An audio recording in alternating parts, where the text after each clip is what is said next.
Hello, everyone, and welcome to today's episode of the Everyday Podcast, episode number 10. Today, we're going to talk about digital marketing. I am your co-host, Andrew Sadikov, and to my left is your host, Ted Esposito. To my right is actually a new face for today's episode. Go ahead, introduce yourself. Hi, I'm Kevin Cupples. And remotely, you can't see him, but you can hear him. Ted Esposito is back. Ted, say hello. Hey guys, what's going on? Ted finds his way onto the podcast every week somehow. He's always here. I always find my way on some way, somehow. So, as everyone said, we got a new face here, Mr. Kevin Cupples, who is a digital marketing specialist at EDE. He's been with us for what, about a month? Has it been a month? Just over a month, Wow. yeah. So, been an eventful month, a busy month. Absolutely. Time flies when you're having fun. Lots of fun. Tons of it. Yeah, so as Andrew said, we're going to be talking all things digital marketing today. But before we get into all that good stuff, for the audience, if you haven't checked out last episode, which was episode 9, and that was titled Everyday Biz with Barter Saves. So we had the Barter Saves team on, and we talked, all about barter saves and just what barter is in general, and how your business, no matter if it's a small business or a larger business, how you can utilize barter to your advantage. So if you haven't already seen that video, be sure to check them out. They run a great business, Barter Saves. All right, before we get into everything else, our last general podcast update. So we still have that giveaway going. When you're watching this episode, there was a post about, 2 episodes ago on social media to start the giveaway. So you have to be subscribed to our YouTube and following us on Instagram. And then you have to comment done on that post. And then I think tag a friend or two. I forget the exact rules that we made, but I think we're giving away 2 $25 gift cards. We're either going to do like Amazon, Visa, something, mainstream. We'll figure it out. Something useful, something you can definitely take advantage of for sure. But definitely make sure to enter the giveaway, and we will be announcing the winner the last episode of season 1, which a couple weeks ago felt so far away, but this is episode 10 already, and we're only doing 12 episodes a season. So that's coming right up, which leads me into the next thing where we are happy to announce that we have officially made plans to do a season 2 of EDP. That's right. Thanks to a lot of the amazing feedback that we got from season 1. So we're going to be having at least 12 more amazing episodes, and we'll see kind of where things go from there. So let's go over a little bit of a topics breakdown here. So we're going to obviously discuss what's digital marketing. We're going to talk about the different types of digital marketing, so influencer marketing, social media, SEO, email marketing, even television and radio. We're going to dive into everything a little bit today. After that, we're going to discuss what ED has to offer in terms of the digital marketing realm. As most of you already know, we are a full-service agency, so we have a lot to cover in that stuff. And then Kevin and Ted are going to discuss their creative and analytical processes to the services that we offer, because obviously they're both digital marketing specialists here and involved in the department in a big way, so they have a lot of information to give about how we go about things here at ED. And we'll kind of finish up with like a question segment for Kevin or Ted. It'll cover some things digital marketing and some things just job-related in general. So Ted, Kevin, whoever wants to start it off, why don't you tell the audience, what is digital marketing? It's a bit of a big question there. I'm going to lead with the cheesy answer, the cheesy rhetorical question to answer it, and ask, at this point, what really isn't digital marketing in 2020? It's outreach, it's customer service, it's sales. At this point, if you're not doing a little piece of all of that, you're probably not doing a holistic marketing effort. Ted? Yeah, I think on a high level, I think we all know what marketing is. It's a way to drive business or drive customers to your business. And when you add in the word digital, you just kind of take that to the digital world, whether it be a website or a television commercial, a radio spot, a social media page. It's any way to attract customers and clients to your business in the digital realm. So, like Kevin said, it's pretty far and wide, and it covers a huge, vast area of things. But all in all, it's a way to drive business online. And it's something that's more new to the industry, and I know you guys can touch upon it a little bit more, but, digital marketing is very different now than it was even 5 years ago, let alone 15 years ago. So things are changing so rapidly, and obviously in digital marketing, the main thing is using this technology that's out there to your advantage for your business. Yeah, because of all the platforms that are out there. I will say, I've been doing this for about 8 years, and 5 years ago we had giant Google Plus campaigns. So even in the realm of social media, there are things that were a core part of your strategy that don't even exist anymore. Right. And again, when I started, Snapchat was not even a thing, and now, in depending on who you are and what you do, it's one of those major core parts of your strategy. No, absolutely. Sure. I think when it comes to the internet, it's constantly evolving and rapidly changing.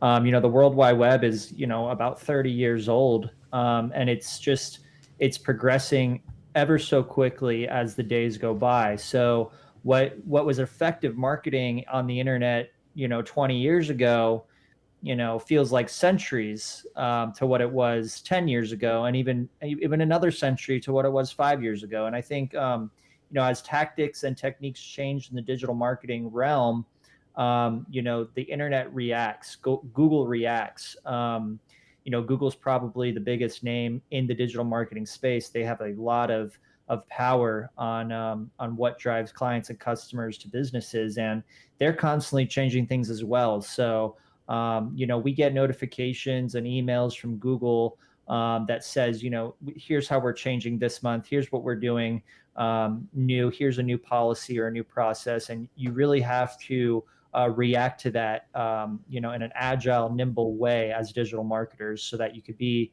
ahead of the competition and on top of your game as things change. No, absolutely. Completely agree.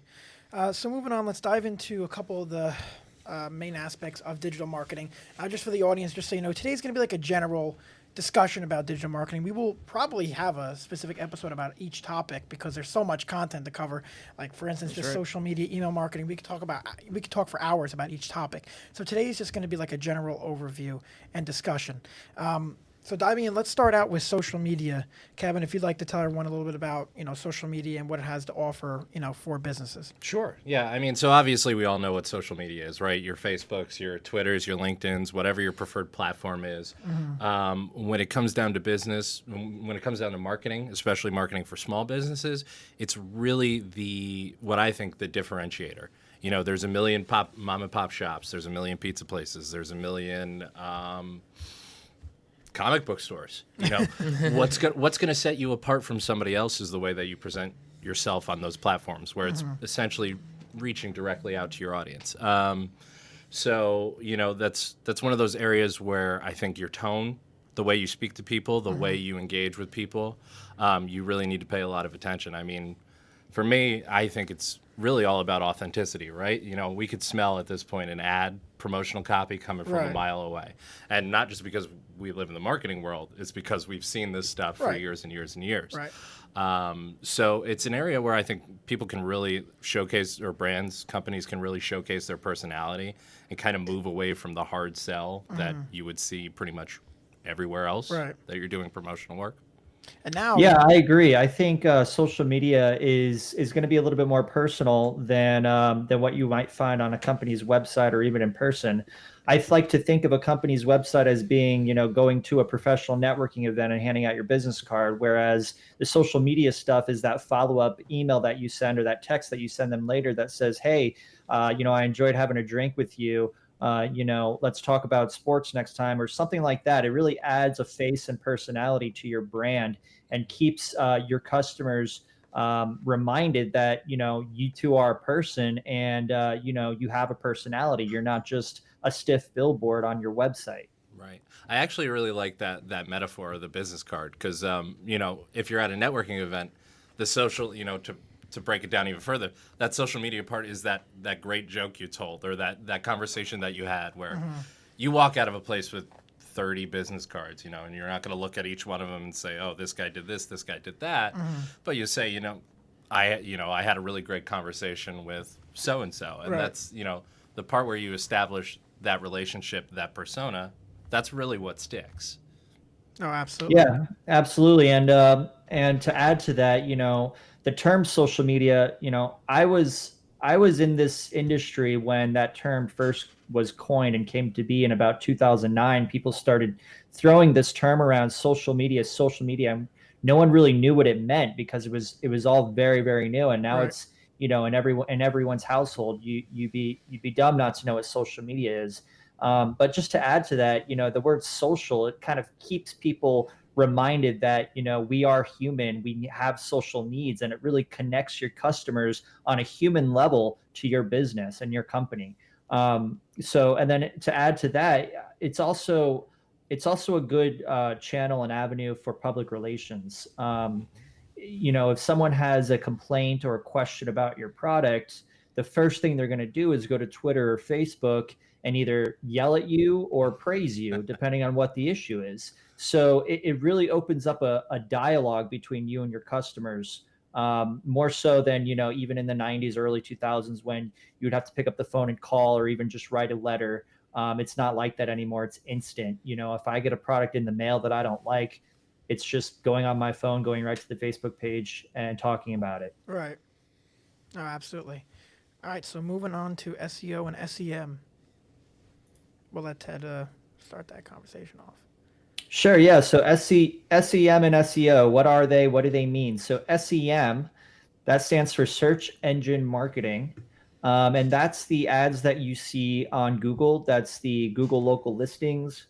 And, as much as we like to talk about Google, there are actually other search engines in the world. There's Bing, there's Yahoo, there's what's the other one? DuckDuckGo, there's Wolfram Alpha. There's a ton, but Google is really the giant in this space. And when you talk about search engine marketing, you're really talking about, how do I get myself listed at the top of Google? How do I get myself promoted in the spotlight of their Google listing results or the Google local results? So there's many different ways to go about that. And one of those ways is with SEO. And what is SEO? That means search engine optimization. It's a little bit different than search engine marketing, but they're kind of rolled in together. SEO is a part of SEM. And search engine optimization is just basically, what are the things that you can do both on a technical level and on a organic level that can get your website or your social media profiles listed or ranked higher in the results of search engines, specifically Google. And there's many, many ways to do this. Like I said, I like to break it down between technical on-page SEO and organic off-page SEO. And then there's also paid media and paid optimization, which you can also do as well, which also fits under the SEM category. So I don't know if you want to get too much into the nitty gritty of SEO, because that's a whole world in itself. And I can go on and on about the different ways to optimize your website or blog. Well, it is a 4-hour podcast, right? We could do this right now, right? We'll definitely dive into the nitty gritty. I do want to say, going back to, to keep harping on that that networking allegory, the SEO, SEM work is really what keeps your business card at the top of that pile. When somebody, they leave the network, they had that great conversation with you, the social media component. And then doing all that work, make sure no matter how many cards they collected, how many people that they talked to, yours is always going to be the one that comes up to the top of the pile. Right. Yeah, and there's a shortcut to that too. You just slip the guy at the door $5 bill, and somehow you get to the top of that business card pile. Right. So the analogy would be that you slip Google some money, and they're going to push you up higher in their ranking and their search results. So I mean, there's no mystery about it. We all know that Google is pay for play, but that doesn't have to be the only option and the only channel, right? Because you can do things using SEO to get listed higher and ranked higher without having to shell out money. Mm-hmm. In fact, you will have to put in time and effort, but you can always, the other option is to just shortcut that time and effort by just paying up coughing up some money to Google. No, absolutely. So Ted, would you like to touch upon email marketing?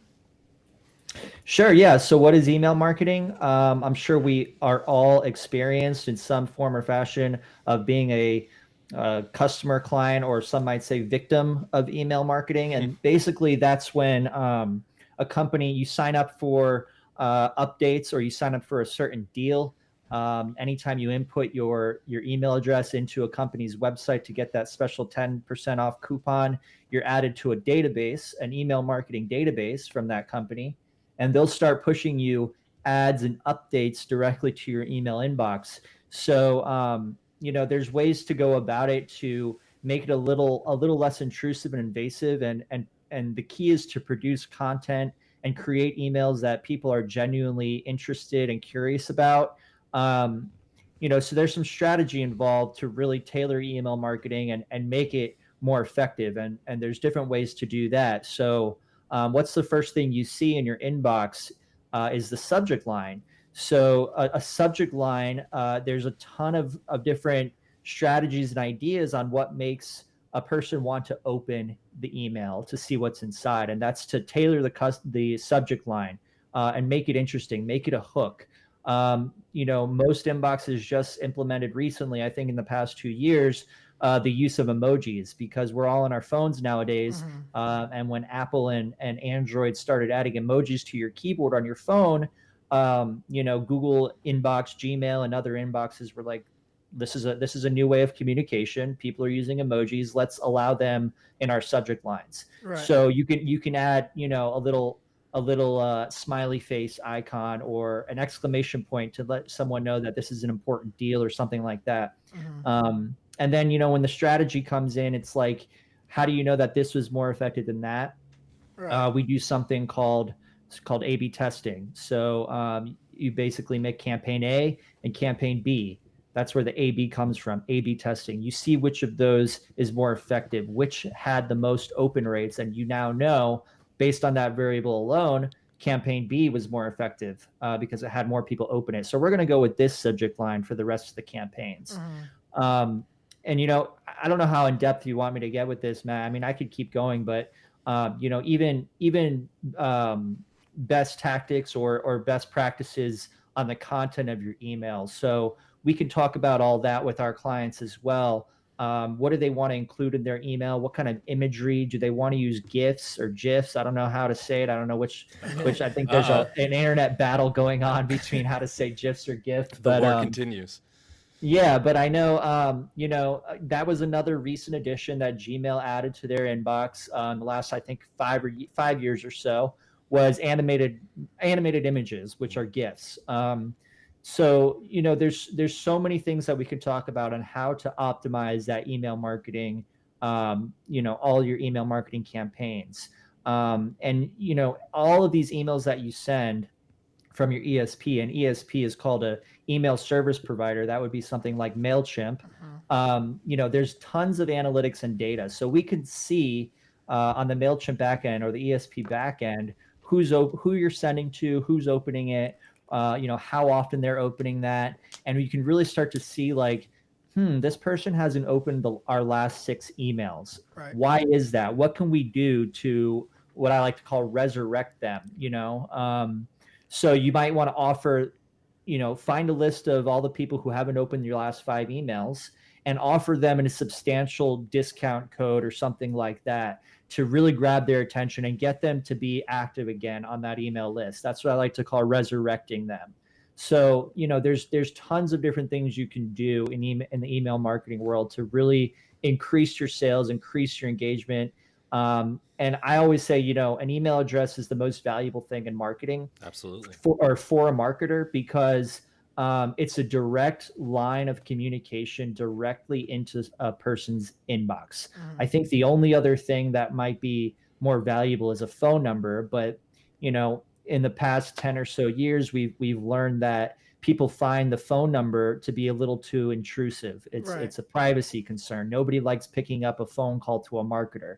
So the inbox really gives people the freedom to be like, see the list of emails coming in. I want to read this one or that one. And you kind of have to compete for, their attention on what's in their inbox. I notice that I do this now more than ever. Every time I see a good title, I make sure to write it down, and utilize it for, our own clients and our own marketing purposes. The subject line can be a very difficult puzzle if you don't test and test. Sometimes it really gets me. I see it, and maybe it's because we are marketers, but Like I really do notice it now. I take notice of it more than I ever have before. Kevin, you have anything to add about email marketing before moving on? Oh yeah, I will say, you know, when you're building that database of email contacts, you don't want to just push out, here's 3 things that happened in the last month.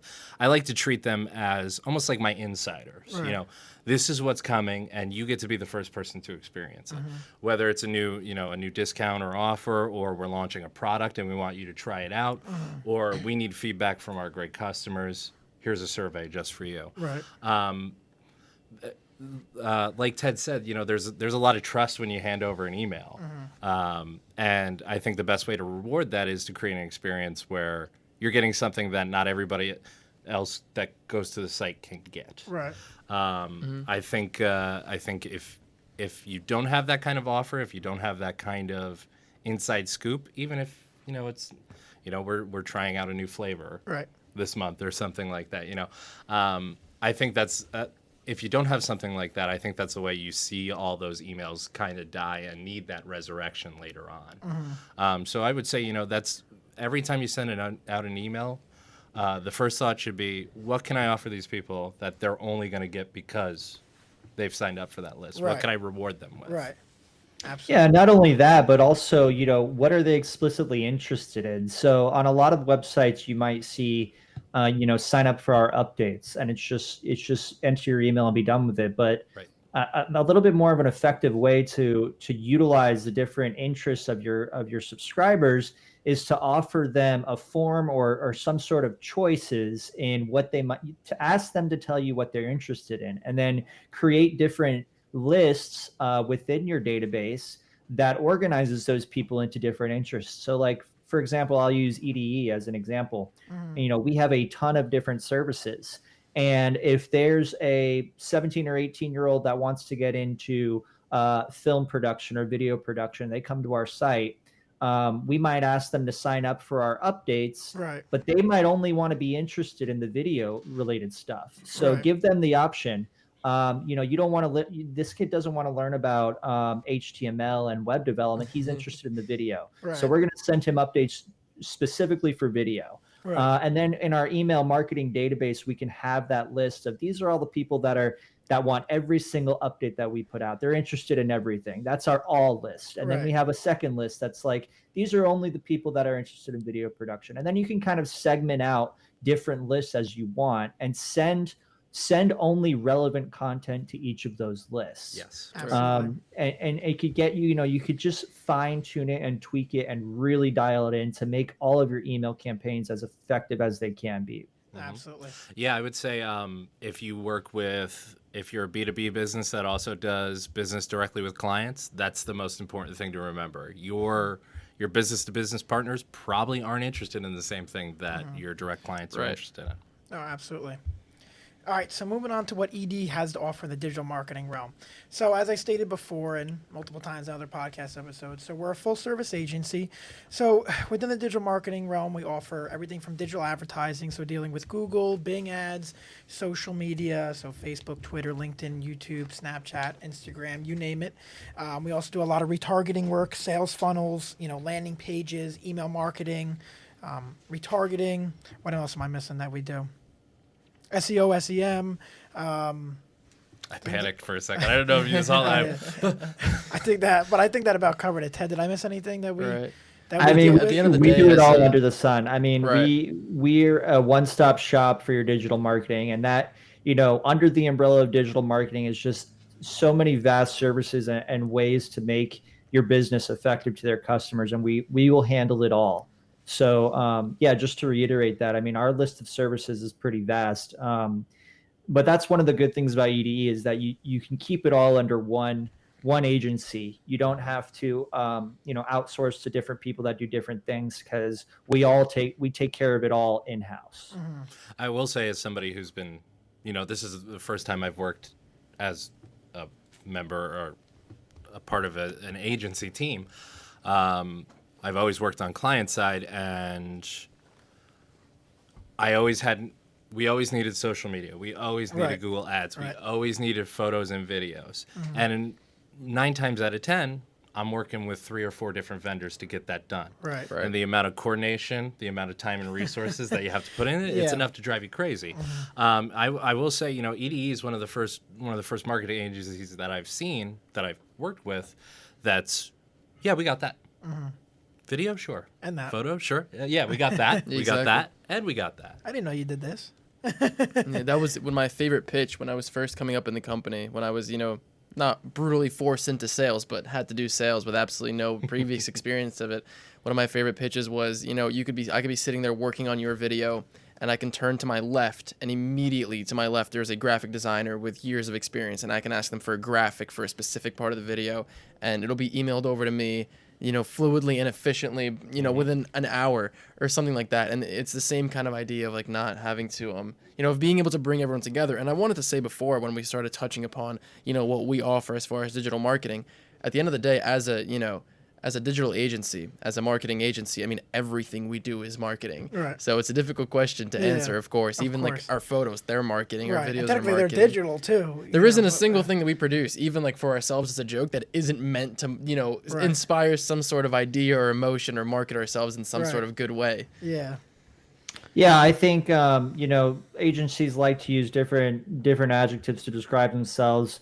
Creative agency, video agency, advertising agency.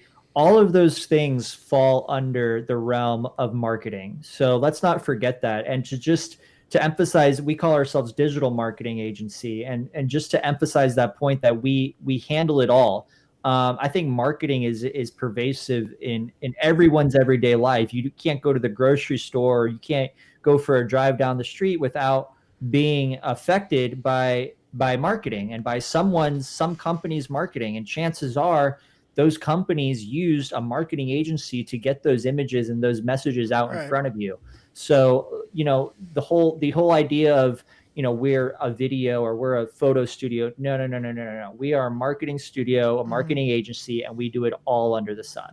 When you gave the analogy with the street, Ted, it just instantly popped Times Square into my head, because that's like a marketing machine. Oh, of course, yeah. With all the billboards and everything. It's like a highlight reel of like that month's marketing all in Right. one place. You get to see some really good stuff. Well, I think even, I was reading an article recently about the design of pickup trucks in the United States. They specifically designed the front end of pickup trucks to be more appealing, that's what you look at. more powerful and muscular looking, as, because people respond to that. So even the things driving down the streets are, put together Absolutely. by a marketing agency. Yeah. Right.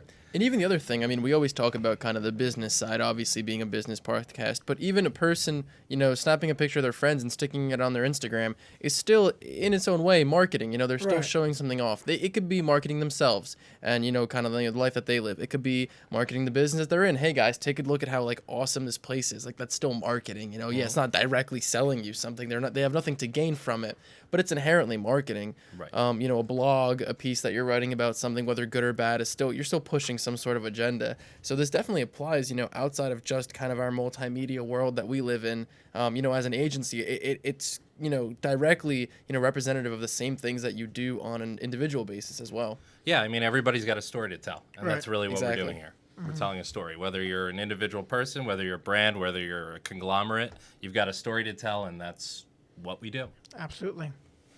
All right. So moving on, and Kevin and Ted, I want to save the creative and analytical process. I know we were going to talk about that. I'm going to save that for next episode, because I want you guys to have more time to talk about that. So we will Tune in save next that time, so folks. you can have more time to talk about it, because I feel like that's a big topic.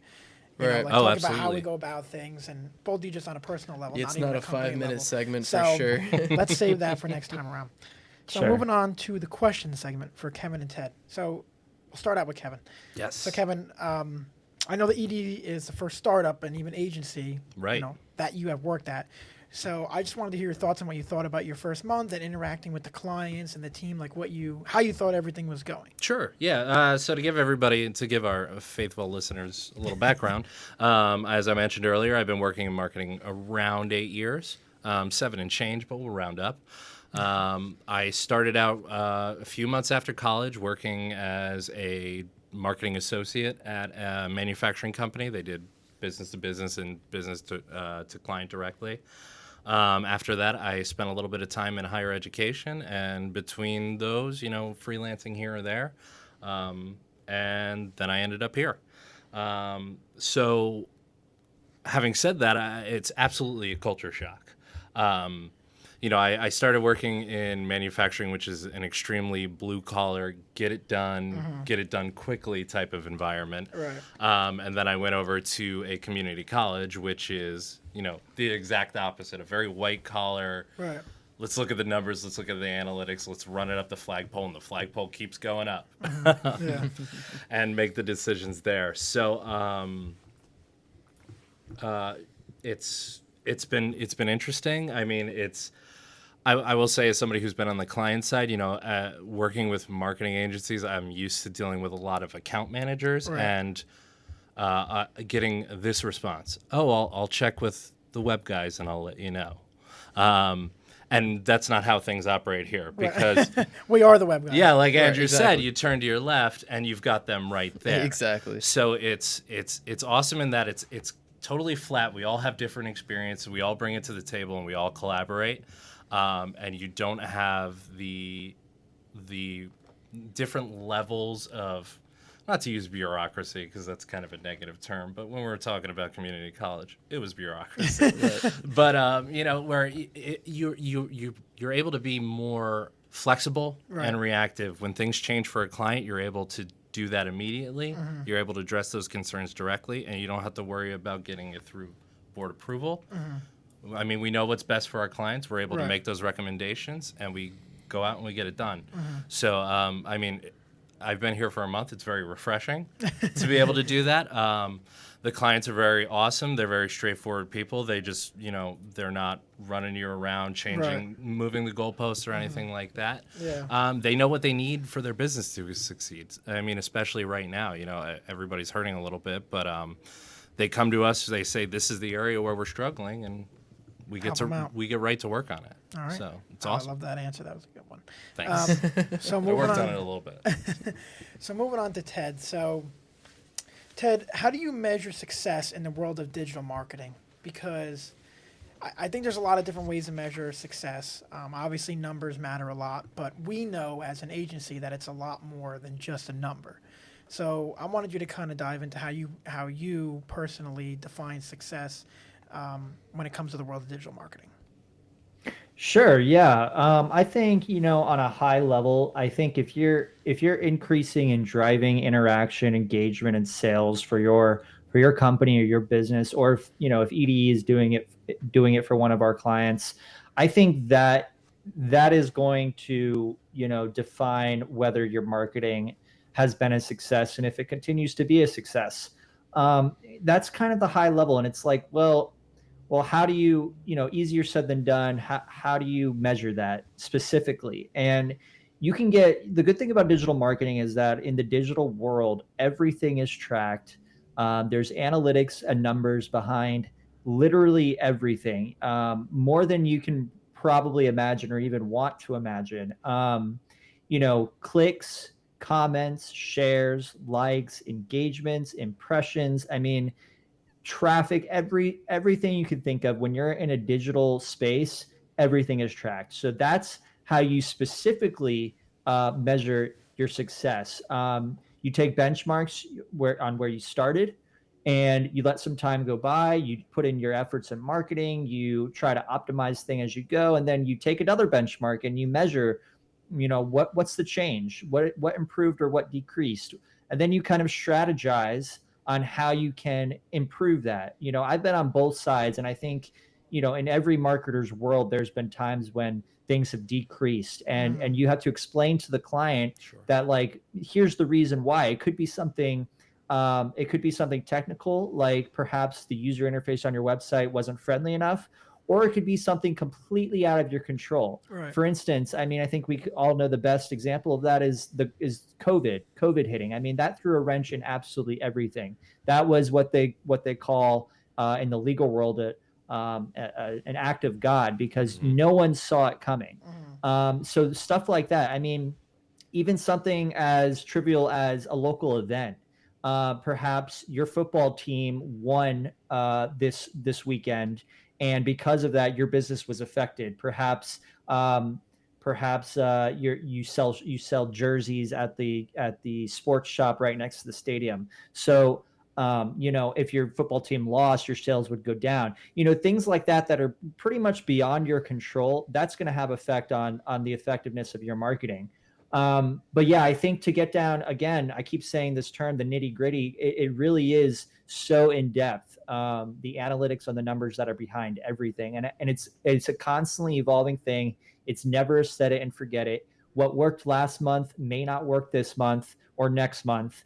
And it's up to us as marketers to kind of look at that and evaluate what changed, what we could be doing better, what didn't work, right, and reconfigure our marketing plan to improve the numbers and improve the ROI and improve the effectivity of the marketing agenda.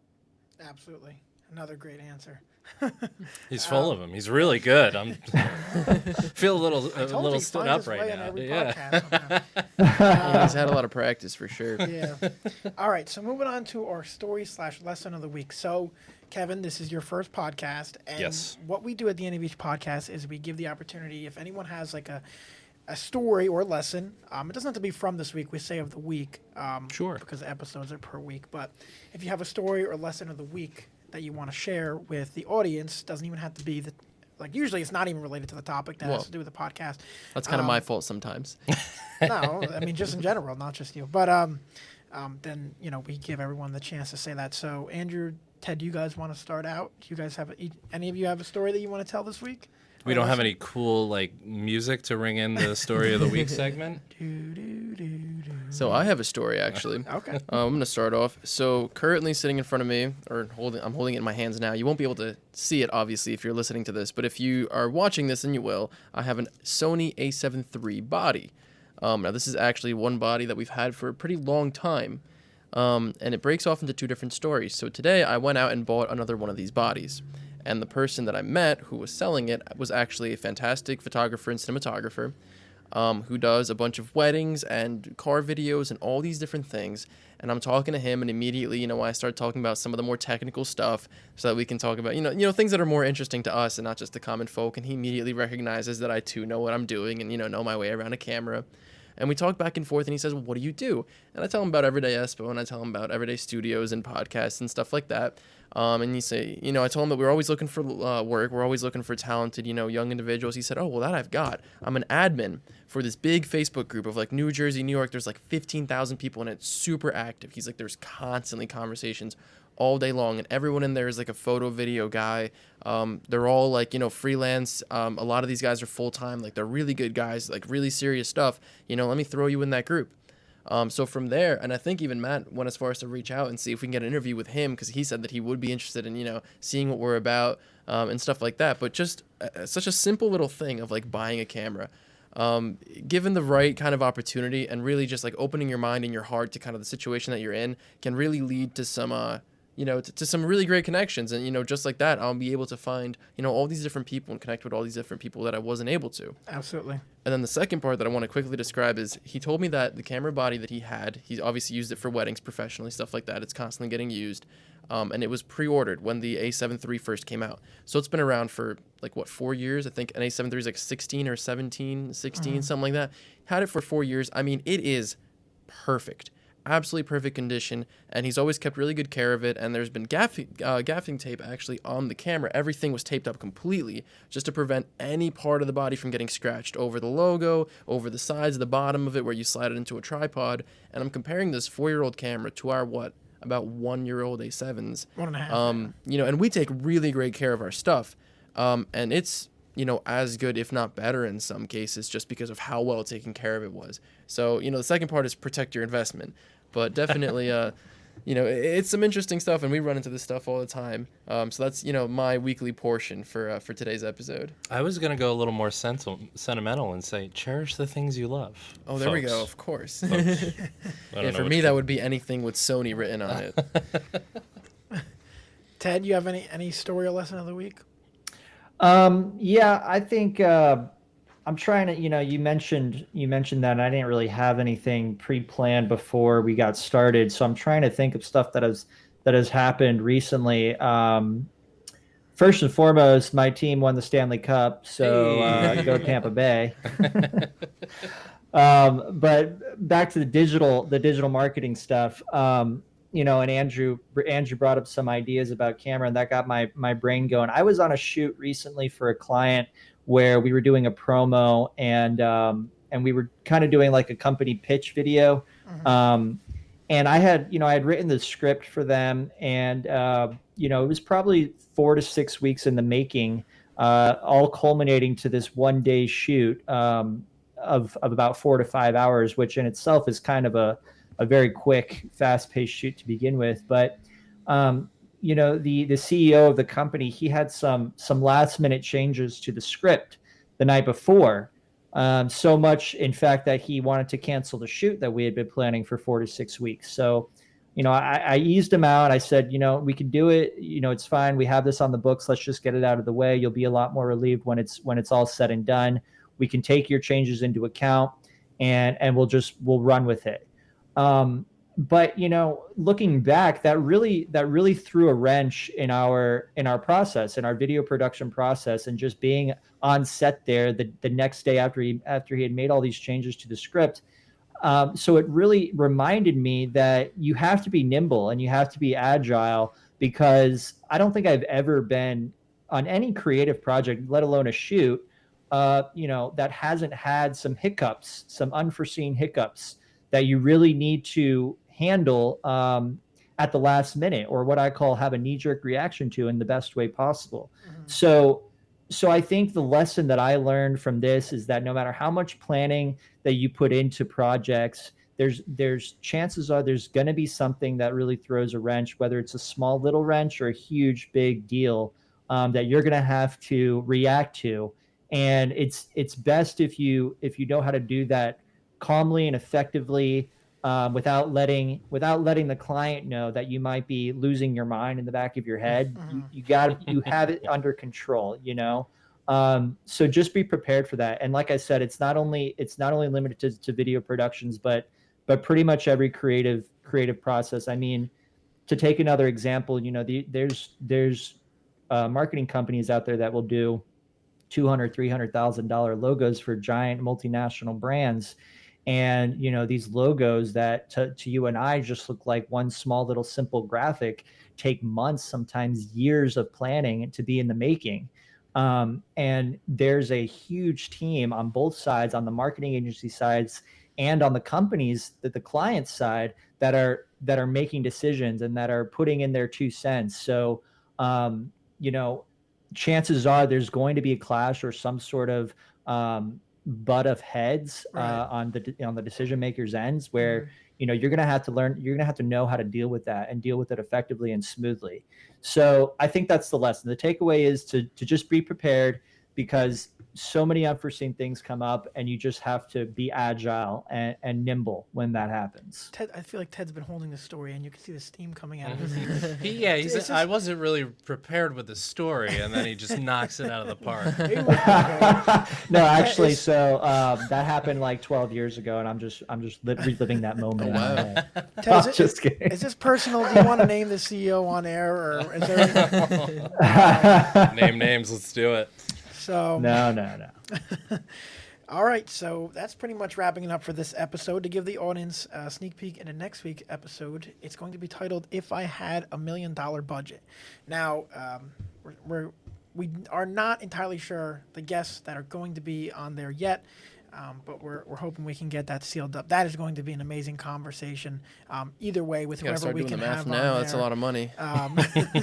But and also a couple shout outs. First off to Uncle Vinny, listening all the way from Florida. Second off to the Everyday Brand team for their constant dedication and on their work ethic that's going towards specifically also, more so Joe back there behind the soundboard. He's waving to us right now. Joe on the ones and twos. And last but not least, to the amazing Shared Universe team, Ming and Mike. We say it all the time. They're just a great group of people, and they run a great podcast studio. That's right. It's more than a podcast studio. It's a community. This is probably the coolest space I've been in. Other than our office. Well, yeah, of course, other than our own office. So yeah, and lastly for everyone, if you want to check out EDP online, our website is everydaypodcast.biz. That's B-I-Z at the end. And our social media for Facebook is EveryDayPodcast FB. And our Instagram is EveryDayPodcast IG. All right, Kevin, Ted, thanks for coming on tonight. We will definitely be talking more things digital marketing. And I'm sure Ted will find his way on the next week's episode. So Ted, we'll see you next week. Thanks for having us. Thanks for listening.